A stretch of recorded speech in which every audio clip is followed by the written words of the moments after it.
তেনেকে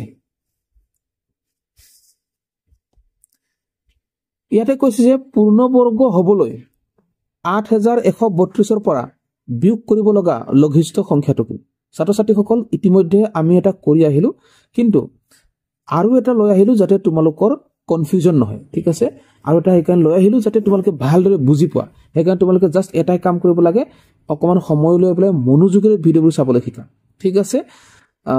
সো তেতিয়াহলে আমি কি কৰিম যে ইয়াৰ প্ৰশ্নটো আকৌ এবাৰ কৈ দিছো যে এই যেটো 8132 এইটোৰ পৰা কিবা এটা সংখ্যা আমি বিয়োগ কৰিব লাগিব বিয়োগ কৰিলে আমি এটা পূৰ্ণবৰ্গ সংখ্যা পাম ঠিক আছে সো কোনটো সংখ্যা বিয়োগ কৰিম এটো উলিয়াব লাগিব সো এটোকে উলিয়াবৰ কাৰণে কি কৰিব লাগিব আমি 8132 এটো আমি এনেকে দুটা দুটা কৰি জোৰ পাতি ল'ব লাগে তাৰ পিছত ইয়াৰ বৰ্গমূল ল'ব লাগে ঠিক আছে সো এটো 81 হয় গতিকে আমি কি কৰিম ইয়াত 9 দিম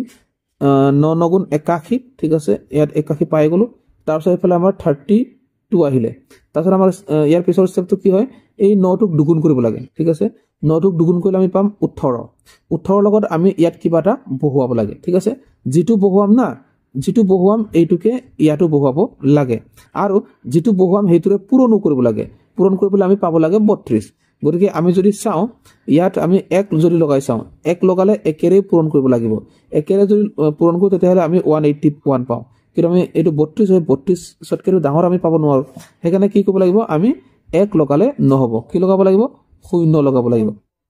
যদি 0 লগাও তেতিয়াহলে আমি 0ৰে পূৰণ কৰিম আৰু 0ৰে পূৰণ কৰিলে আমি 0 পাই যাম হেকানে ইয়াত 0 দি দিম আৰু ইয়াত যেহেতু 0 দি পেলাই পূৰণ কৰিলো গতিকে ওপৰটো আমি 0 দিব লাগিব তাৰপিছত আমি যদি বিয়োগ কৰো তেতিয়াহলে পামগে কিমান তেতিয়া আমি 32 এ পামগে ঠিক আছে তেতিয়াহলে আমি বিয়োগ কৰিবলগীয়া সংখ্যাটো পাই গলো হয়নে কেনেকৈ পাই গলো বিয়োগ কৰিবলগীয়া সংখ্যাটো কাৰণ এইটোতকে এইটো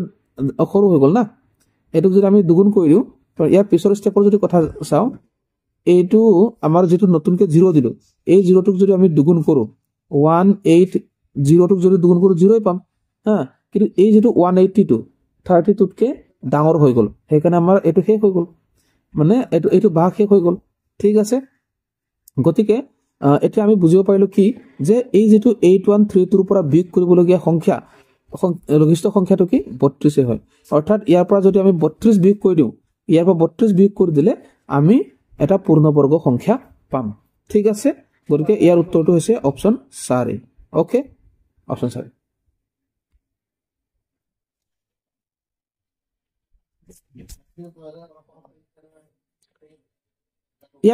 ইয়াত আহিলে এটা প্ৰশ্ন যে উৎপাদকৰ সহায়ত 16ৰ নিৰ্ণয় বৰ্গমূল সো 16ৰ বৰ্গমূল উৎপাদকৰ সহায়ত উলিয়াব লাগে সো প্ৰথমতে আমি 16ৰ উৎপাদক লৈ লম কিহেৰে লবা 5 এ লম 5 3 গুণ 15 5 2 গুণ 10 এফালে 5 0 গুণ 0 ওকে তাৰপিছত আকৌ 5 এ দিও 5 6 গুণ 30 5 4 গুণ 20 তাৰপিছত এফালে 2 3 গুণ 6 2 গুণ 4 আকৌ 2 16 32 2 8 গুণ 16 2 2 গুণ 2 4 গুণ 8 2 2 গুণ 4 সো এটা কি কৰিব লাগিব 16ৰ বৰ্গমূল বুলি কৈছে গতিকে বৰ্গমূল চিহ্নটো দিও আৰু এফালে 1600 দিও তেতিয়া হলে এই যে উৎপাদকবোৰ পালো এইবোৰ জাস্ট আমি দুটা দুটা কৰি জোৰ পাতিব লাগে আৰু এটা এটাহে লৈ পেলাই পূৰণ কৰিব লাগে 5 দুটাৰ পৰা এটা ললো তলৰ 2 দুটাৰ পৰা এটা 2 আকৌ তলৰ 2 দুটাৰ পৰা এটা 2 আকৌ তলৰ 2 দুটাৰ পৰা এটা 2 গতিকে জাস্ট গুটেকিটা পূৰণ কৰি দিয়া 5 2 গুণ 10 10 2 গুণ 20 20 2 গুণ 40 গতিকে উত্তৰ পালো কি অপচন 2 ঠিক আছে এনেকে ইজি ইয়াতে কৈছে যে পূৰ্ণ ঘন হবলৈ 5000ক কোনটো লঘিষ্ঠ সংখ্যাৰে হৰণ কৰিব লাগিব ছাত্ৰ ছাত্ৰীসকল এটা ইম্পৰ্টেন্ট প্ৰশ্ন হয় যে এই যেটো 5000 এই 5000ক কিবা এটা সংখ্যাৰে আমি হৰণ কৰিব লাগিব হা এটো লঘিষ্ঠ সংখ্যা হ'ব যেটো সংখ্যাৰে হৰণ কৰিম হেতু লঘিষ্ঠ সংখ্যা হ'ব সেই লঘিষ্ঠ সংখ্যাৰে হৰণ কৰিলে আমি এটা পূৰ্ণ ঘন সংখ্যা পাম ঠিক আছে অৰ্থাৎ এটা কোনটোৰে হৰণ কৰিলে পূৰ্ণ ঘন সংখ্যা পাম ঠিক আছে সো তেতিয়াহলে আমি কেনেকৈ কৰিম জাস্ট আমি 5000ৰ উৎপাদক লৈ লম ঠিক আছে 5000ৰ উৎপাদক লম সো 5 গুণ 5 এফালে 0 আকৌ 5 ল 5 2 গুণ 10 এফালে 0 আকৌ 5 ল হা 5 4 গুণ 20 এফালে 0 আকৌ 5 8 গুণ 40 ওকে এফালে 2 4 গুণ 8 2 2 গুণ 4 সো যেহেতু 5000 হয় 5000ক আমি কি কৰিব পাৰো 5000ক আমি এইকেইটা উৎপাদক বিলাকৰ পূৰণফল হিচাপে প্ৰকাশ কৰিব পাৰো অৰ্থাৎ আমি লিখিব পাৰো যে 5 পূৰণ 5 পূৰণ 5 পূৰণ 5 চাৰিটা 5 না তাৰপিছত আকৌ 2 পূৰণ 2 পূৰণ 2 এই 2 তিনটা ঠিক আছে সো তেতিয়াহলে কি কৈছে যে পূৰ্ণ ঘন হোৱাৰ কথা কৈছে যদি পূৰ্ণ ঘন হ'বলৈ হয় উৎপাদক কেইটা তিনটা কৰি পেলাই জোৰ পাতিব লাগে ঠিক আছে পূৰ্ণ বৰ্গ হলে উৎপাদক কেইটা দুটা কৰি জোৰ পাতিব লাগে আৰু পূৰ্ণ ঘন যদি বিচাৰে তেতিয়াহলে উৎপাদক কেইটা তিনটা কৰি জোৰ পাতিব লাগে গতিকে ইয়াত 5 তিনটা জোৰ পাতি গল 2 তিনটা জোৰ পাতি গল কিন্তু এই 5 টো জোৰ নপতাকে থাকি গল সো গতিকে যেহেতু হৰণ কৰাৰ কথা কৈছে আমি 5 টা আমি নাইকিয়া কৰিব লাগিব 5 টো নাইকিয়া কৰিবলৈ হলে আমি কি কৰিব লাগিব 5 টোক আমি হৰণ কৰিব লাগিব এনেকে 5 টো যদি হৰণ কৰো তেতিয়াহলে এইটো 5 কেনসেল যাব অৰ্থাৎ ইয়াত হৰণ কৰা মানে কি ইয়াটো হৰণ কৰা ওৰে 5 এৰে আমি 5000 হৰণ কৰিম আমি পাই যাম 1000 ওৰে 1000 টো কি এটা সংখ্যা 1000 টো পূৰ্ণ ঘন সংখ্যা না কাৰণ 10 * 10 * 10 কইলে আমি 1000 পাই যাম গতিকে ইয়াতে আমি কি বুজি পালো যে এই 5000ক হৰণ কৰিবলগীয়া লঘিষ্ঠ সংখ্যাটো কি পালো 5 পালো আৰু 5 এৰে যদি 5000 হৰণ কৰি দিও তেতিয়াহলে এটা আমি পূৰ্ণ ঘন সংখ্যা পাও ঠিক আছে জাস্ট তোমালোকে এটো মই সলিউশন কৰি দেখুৱালো এটো তোমালোকে ইমানলৈ কৰিব নালাগে ইমানলৈ কৰিলে হৈ যাব ইমানলৈকে কৰি পেলাই যেটো জোৰ নপতাকে থাকে তিনটা কৰি জোৰ নপতাকে থাকে হেতুকে হৰণ কৰিব লাগে আৰু হৰণ কৰিবলগীয়া সংখ্যাটো কি পালো 5 পালো অপচন 3 টো শুদ্ধ উত্তৰ ঠিক আছে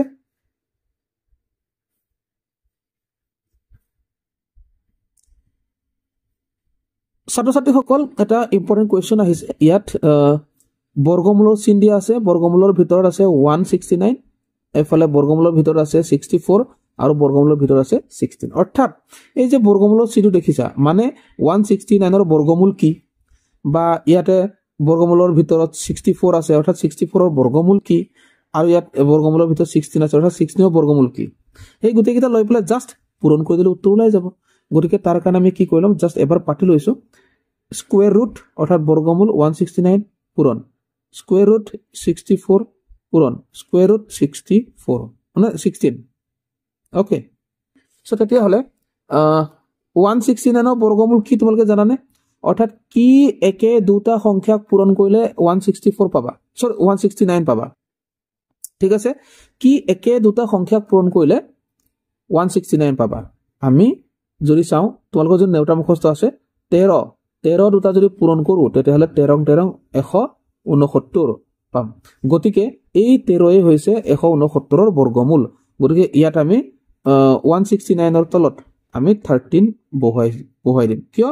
169 ৰ বৰ্গমূল 13 ঠিক তেনেকৈ 64 চোৱা কি একে দুটা সংখ্যা পূৰণ কৰিলে 64 পাবা কোৱা নেউটা মুখস্থ যদি আছে ভাল কথা যদি মুখস্থ নাই কিন্তু কৈ ল'ব লাগিব ওকে 8 8 গুণ 64 গতিকে 64 ৰ বৰ্গমূল কি পালো 8 পালো একেদৰে কি একে দুটা সংখ্যা পূৰণ কৰিলে 16 পাবা এইটো জানিবা আৰু 4 4 গুণ 16 গতিকে 4 দি দিলো 16 ৰ বৰ্গমূল 16 ৰ বৰ্গমূল 4 তাৰপিছত কি কৰিব লাগে এইকেইটা গোটেইকেইটা পূৰণ কৰিব লাগে সো প্ৰথমতে আমি এৰো 13 টো লিখিলো এইটা পূৰণ কৰিলো 8 4 গুণ 32 সো এতিয়া আমি 32 আৰু 13 যদি পূৰণ কৰো তেতিয়া হলে আমি উত্তৰটো পাই যাম 32 এফালে 13 ঠিক আছে 3 2 গুণ 6 3 3 গুণ 9 2 গুণ 2 3 গুণ 3 এফালে 6 9 10 11 আৰু এফালে 4 অৰ্থাৎ 416 অপচন 1 টো শুদ্ধ উত্তৰ গতিকে ছাত্ৰ-ছাত্ৰীসকল বহুত এটা ইম্পৰ্টেন্ট কোৱেশ্চন হয় ইন্টাৰেষ্টিং হয় গতিকে তোমালোকে মনোযোগেৰে চাবা যদি বুজিবলৈ অসুবিধা পোৱা অকমান আগৰ পৰা ৰিভাইজ কৰি চাবা ঠিক আছে ঘূৰাই চাবা এবাৰ শিকি ললে তোমাৰ লাইফত গণিত ইজি হৈ থাকিব ঠিক আছে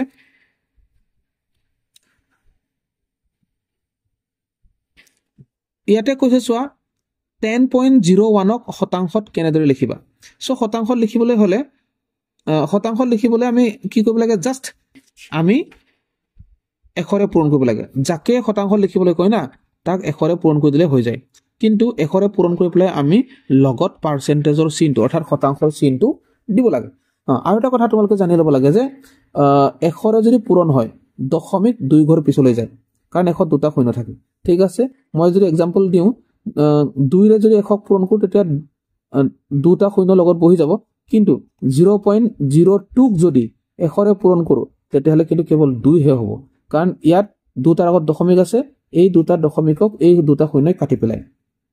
ঠিক আছে সেইকাৰণে এশৰে পূৰণ হলে দুঘৰ পিছলৈ দশমিক যায় সেই বুলি মনত ৰাখিলে হ'ল গতিকে ইয়াৰ দশমিকটো দুই ঘৰ পিছলৈ যাব অৰ্থাৎ হ'বগে কিমান 1001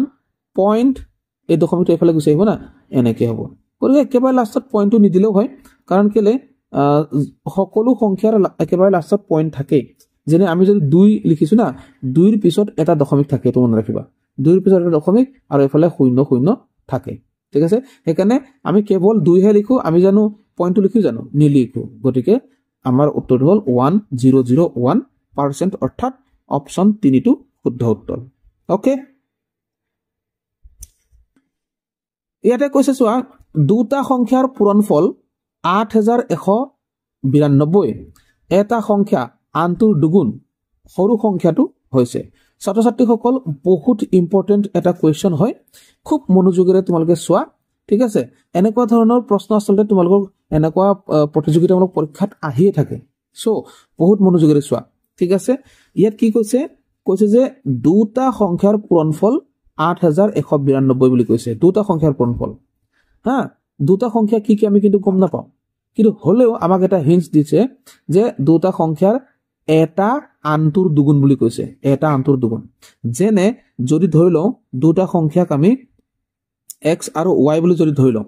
ঠিক আছে গতিকে x আৰু y বুলি ধৰিলে x আৰু y ৰ পূৰণফল হ'ব 8192 গতিকে আমি যদি লিখো 8192 এটো কাৰ পূৰণফলৰ সমান দুটা সংখ্যাৰ পূৰণফলৰ সমান দুটা সংখ্যা আমি কি বুলি ধৰি ললো দুটা সংখ্যা আমি x আৰু y ধৰি ললো কিন্তু ইয়াতে আমাক এটা হিন্টস কি দিছিলে যে এটা সংখ্যা আনটোৰ দুগুণ সো আমি যদি x = 2y আমি ধৰু লব কাৰণ এটা সংখ্যা আমাৰ x এটা সংখ্যা আমি x বুলি ধৰিলো আৰু আনটো সংখ্যা আমি y বুলি ধৰিলো গতিকে এটা সংখ্যা অৰ্থাৎ x টো y টোৰ দুগুণ হ'ব না সেইকাৰণে এনেকৈ আমি পাতিলো ঠিক আছে তাৰপিছত আৰু আমাক যেহেতু কি কৰিবলৈ কৈছে সৰু সংখ্যাটো উলিয়াবলৈ কৈছে তেতিয়াহলে আমি কোনটো উলিয়াম x উলিয়াম নে y উলিয়াম সো x ডাঙৰ নে y ডাঙৰ ঠিক আছে x ডাঙৰ কেনেকৈ x কেনেকৈ ডাঙৰ কাৰণ y টোক দুগুণ কৰিলে x টো পাওঁ ধৰি লোৱা হ'ল x মানে যেনিবা 10 এফালে y মানে হ'ল যেনিবা y মানে তেতিয়া কি হ'ব 5 হ'ব সো এই 10 মানে x এফালে 2 * y অৰ্থাৎ y মানে 5 হ'ল সো 5 টোক আমি দুগুণ কৰিলেহে 10 পাম হা অৰ্থাৎ y টো সৰু তাৰ মানে সো আমি যদি ইয়াত y ৰ মানটো উলিয়াই দিব পাৰো তেতিয়া সৰু সংখ্যাটো পাই যাম ঠিক আছে সো সেইকাৰণে এই x মানে জাস্ট আমি কি কৈ দিম 2y বুলি কিনতে পাতি দিম 2y এফালে y আছে তাৰপিছত এফালে 8192 পাতিছ ওকে তাৰ পিছতে আমি পাতি পাৰো এটো y আৰু y স্কয়াৰ হৈ আছে ইনটু হৈ আছে গতিকে y স্কয়াৰ হ'ব আৰু 2টো সমান্তৰাল পিছলৈ গুচি যাব এনেকে 8192 তাৰপিছত যদি কটাকটি কৰিলে কিমান হ'ব 2 ৰে কটাকটি কৰো 2 4 গুণ 8 এফালে 1 টো বাৰ না যায় শূন্যটা দিলু এটা 19 টো চাইছো 2 9 গুণ 18 19 আছিল 1 থাকিল এফালে 2 লগত 12 হলগে 2 6 গুণ 12 এইটো পালো সো y স্কয়াৰ মানে কিমান পালো 4096 পালো y স্কয়াৰ মানে 4096 পালো ঠিক আছে এতিয়া কথাটো হল কি আমাক তো y স্কয়াৰ নালাগে না কি লাগে আমাক কেৱল y লাগে সো y হবলে হলে আমি স্কয়াৰটো নাইকিয়া কৰিব লাগিব স্কয়াৰটো নাইকিয়া কৰিবলৈ হলে এফালে আমি স্কয়াৰ ৰুট লগাই দিম অৰ্থাৎ 4096 সো 4096 ৰ বৰ্গমূল আমি লব লাগিব সো 4096 ৰ বৰ্গমূল কি হ'ব আমি উৎপাদকৰ সহায় লৈ লওঁ ঠিক আছে 4096 উৎপাদক লৈ লওঁ 2 দুগুণ 4 এফালে 0 2 4 গুণ 8 2 গুণ 16 ঠিক আছে আকৌ 2 ললো 2 গুণ 2 2 0 গুণ 0 2 দুগুণ 4 2 4 গুণ 8 ওকে আকৌ 2 ললো 2 5 গুণ 10 2 5 গুণ 10 এফালে 2 গুণ 2 2 দুগুণ 4 আকৌ 2 ললো 2 দুগুণ 4 2 5 গুণ 10 2 6 গুণ 12 আকৌ 2 ললো 2 গুণ 2 2 দুগুণ 4 2 গুণ 16 আকৌ 2 ললো 2 6 গুণ 12 2 4 গুণ 8 আকৌ 2 ললো 2 32 64 আকৌ আমি আকৌ কি কৰিম আকৌ ঠিক আছে 2 रे 2 16 32 2 रे 2 8 গুণ 16 এফালে 2 2 গুণ 4 আকৌ এফালে 2 গুণ 4 ঠিক আছে ঢেৰ উৎপাদক পালো পাইছে কি নহক এতিয়া কি হ'ব যেহেতু আমি বৰ্গমূল লম না গতিকে কি কৰিব লাগিব এই যে উৎপাদকবিলাক দুটা দুটা কৰি জোৰ পাতিম আৰু জাস্ট আমি এটা এটাহে লম ওকে দুটা দুটা কৰি জোৰ পাতিলো আমি এটা এটা লম তেতিয়া হলে প্ৰথম দুটাৰ পৰা আমি এটা ললো আকৌ পিছৰ দুটাৰ পৰা এটা ললো আকৌ পিছৰ দুটাৰ পৰা এটা ললো আকৌ পিছৰ দুটাৰ পৰা এটা ললো ঠিক আছে আকৌ পিছৰ দুটাৰ পৰা এটা ললো আকৌ লাষ্টৰ দুটাৰ পৰা এটা ললো গতিকে দুই কেটা পূৰণ হল 1 2 3 4 5 6 অৰ্থাৎ কিমান হ'ব এই তিনটা 8 হ'ব এই তিনটা 8 হ'ব অৰ্থাৎ 8 8 গুণ 64 হ'বগে ঠিক আছে 64 গতিকে আমি y ইকুৱেল টু কি পালো তেতিয়াহলে y ইকুৱেল টু 64 পালো গতিকে এইটোৱে আমাৰ উত্তৰ আছিল ঠিক আছে সৰু সংখ্যাটো এইটোৱে হয় মানে ইয়াৰে দুটা সংখ্যাৰ কথা কৈ আছিল নহয় তাৰে এটা 64 হয় আনটো কি হয় এটো আমাক উলিয়াবলৈ কোৱা নাই জাস্ট সৰুটো উলিয়াবলৈ কৈছে সৰুটো উলিয়ালো আনটো উলিয়াবলৈ হলে হা জাস্ট 64 ৰে ইয়াক হৰণ কৰি দিলে উত্তৰটো ওলাই যাব এটো মই তোমালোকক এডভান্স কে কৈ দিছো ইয়াটো প্ৰশ্ন এটো নাছিলে ঠিক আছে এটো ইম্পৰ্টেন্ট প্ৰশ্ন এটা আছিল যদি বুজিবলৈ অসুবিধা পাইছা অকমা ৰিভাইজ কৰি চাবা কাৰণ এটো তোমালোকৰ কাৰণে নতুন কনসেপ্ট হয় সো বহি কলম লৈ বলে ভালকে শিকিবা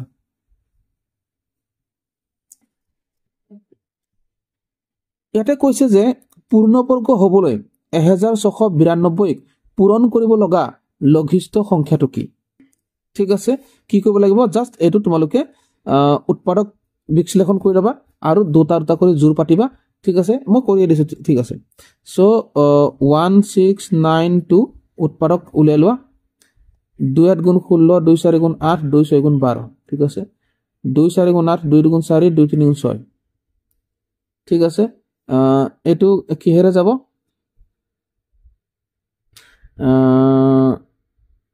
13 3 13 39 13 ৰে যদি দিও 3 13 39 40 41 42 এফালে 33